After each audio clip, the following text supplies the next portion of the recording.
নমস্কার, মামুনিস ক্রিয়েশনে তোমাদের সকলকে জানাই অনেক স্বাগত। আর যে যেখান থেকেই আজকের ব্লগটি দেখছো সকলকে অনেক ধন্যবাদ আর ভালোবাসাই জানিয়েই আজকের ব্লগটা শুরু করলাম। কেমন আছো তোমরা সবাই? আশা করছি ভালোই আছো, আর আমিও ভালো আছি। সকালবেলা ঘুম থেকে উঠেই কোমর বেঁধে লেগে পড়েছি কাজে। আজ না মনটা বেশ ভালো আছে, মানে আনন্দও আছে আর খুশিও আছে। অনেক দিন না, অনেক বছর পর বাড়ি থেকে একটু বেরিয়ে যাব একটু বেড়াতে। অনেক দিন ধরেই ভাবছিলাম যাব, কিন্তু ছেলেদের পড়াশোনা, টিউশনি, পরীক্ষা, এক্সাম, মানে নানান রকম মিলিয়ে নানান সমস্যায় আর কোথাও বেরোনো হয়নি। মানে সবসময় ভাবি যে সবসময় তো বাড়িতে না ভালো লাগে না, কোথাও গিয়ে মনে হয় একটু বেরিয়ে এলে মনটা বেশ হালকা। তারপর তো আবার একটা গোটা বছর, নতুন একটা বছর শুরু হবে, আবার নতুন পড়াশোনা, নতুন সিলেবাস, নতুন এক্সাম, আবার তাহলে তো কোথাও যাওয়া হবে না, তাই না? আর এই একটা মাস একটু ছুটি পাই, একটা মাস না, মাঝখানে 15 দিন হাতে গোনা একটু ছুটি পাই, একটু কোথাও বেড়াতে যাওয়া, একটু ঘুরে আসা, নিজের মতন একটু সময় কাটানো আর কি, ব্যাস। আর এবছর তো আবার পুচকুটাও স্কুলে ভর্তি হয়েছে, ওকেও নতুনভাবে আবার সময় দিতে হবে বড় ছেলের পাশাপাশি। আর এবছর বড় ছেলে দেবে মাধ্যমিক, মানে পড়াশোনার চাপ তো আরেকটু বেশিই রয়ে গেল, তাই না? ওই জন্য ভাবলাম যে বছর শুরুর আগে যাই, কোথাও থেকে একটু ঘুরে আসি। যাই হোক, চলো টুকটুক করে কাজ, মানে তোমাদের সাথে গল্প করতে করতে বেশ অনেকটা কাজ আমার এগিয়ে গেল। মানে ঘর দাওয়াটা মোছাও হয়ে গেল, ঘর বারান্দাটা, বিছানাও গোছানো হয়ে গেল, উঠোনটাকেও পরিষ্কার করে ঝাঁট দিয়ে নিলাম, যেহেতু বেরোবো কালকে ভোরের বেলা। আর বাড়িতে থাকবো না প্রায় 3 দিনের মতন। মানে ঘর দাবার নোংরা হয়ে থাকলে, অপরিষ্কার হয়ে থাকলে কার আর ভালো লাগে বলো? গুছিয়ে গাছিয়ে রেখে যায়, আবার এসে নতুন করে আর কি গোছাতে হবে। বাড়িতে 3 দিন না থাকলে আর কি যা হয়। যাই হোক, চলো টুকটুক করে কাজকর্মগুলো গুছিয়ে ফেলি, তারপর তোমাদের সাথে আর কি কথা বলছি।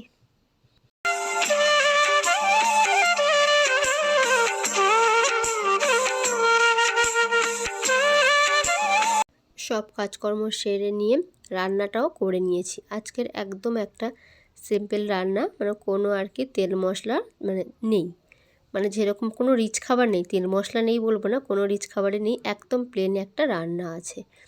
পেঁপে সিদ্ধ দিয়েছি, একটু কুমড়ো ফুলের বড়া করেছি, পটল ভেজেছি, ঢ্যাঁড়স ভেজেছি, আর একটু করেছি একদম পাতলা মানে রসুন দিয়ে মুসুরির ডাল, আর করেছি একটু টমেটো না, আমড়ার চাটনি। গাছে না এই কয়েকটা আমড়াই অবশিষ্ট ছিল, আর নেই, মানে যে কটা ছিল টুকটুক করে পেরে পেরে খাওয়া হয়ে গিয়েছে, এই কটা আমড়াই অবশিষ্ট ছিল আর কি। সেটাই আজকের ভাবলাম যে পেকে পড়ে যাবে, থাক, ওটাকে চাটনি বানিয়ে খেয়ে দিয়ে তারপর আমরা যাই আর কি।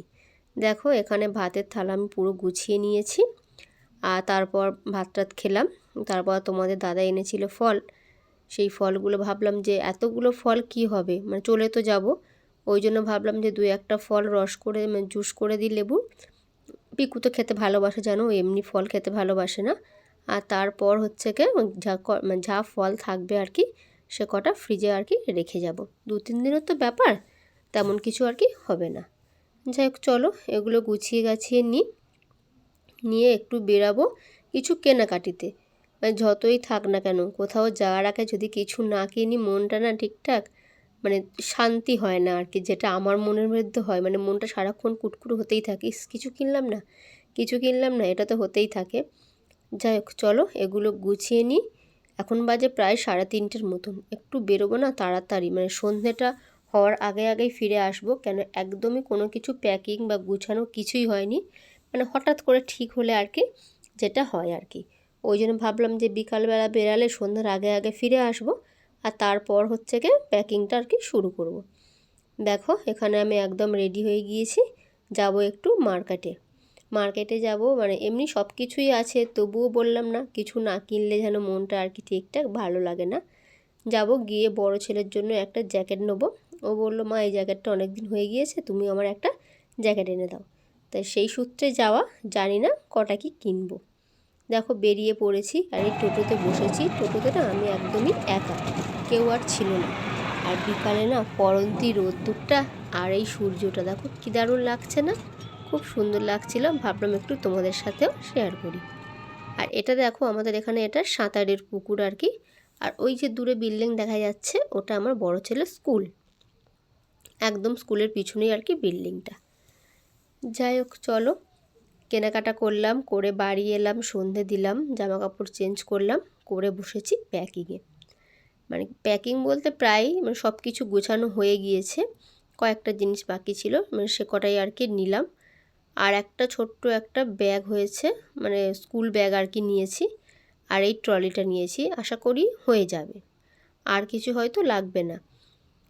দেখো এখানে টুকটুক করে সব কিছু গুছিয়ে নিয়েছি, আমাদের জামা কাপড়, আর দুটো নিয়েছি বেড কভার। মানে কি বলো তো, ওই হোটেলের যে বেড কভারগুলো মানে বিছানায় পাতা থাকে আর কি, ওটাতে আমার শুতে আমার একটুও ভালো লাগে না। আমার এই নিজের বেড কভার নিয়ে গিয়ে তার উপর মানে পেতে নেব, সেটাতেই আমার মানে কমফোর্টেবল ফিল করি আর কি। মানে আমার ভালো লাগে না অন্যের চাদরে গিয়ে ঘুমোতে আর কি।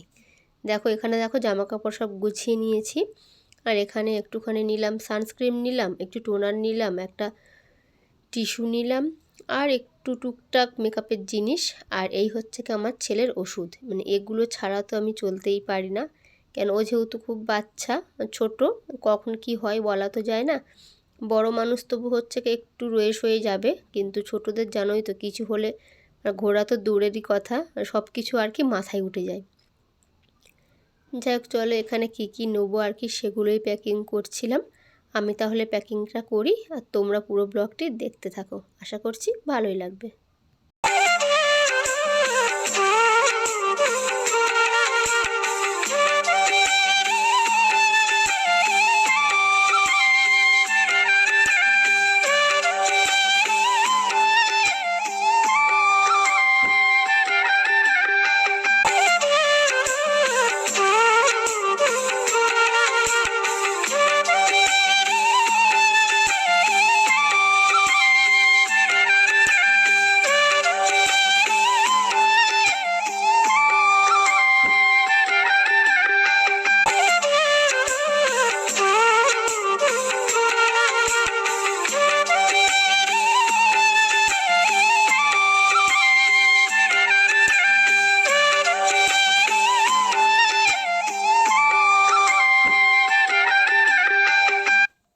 দেখো এখানে ট্রলিটা গোছানো হয়ে গিয়েছে, ওর মধ্যে নিয়েছি বেড কভার, কিংবা যে জামাগুলো আর কি ড্রেসগুলো আর কি নিয়েছি সেগুলোই নিয়েছি।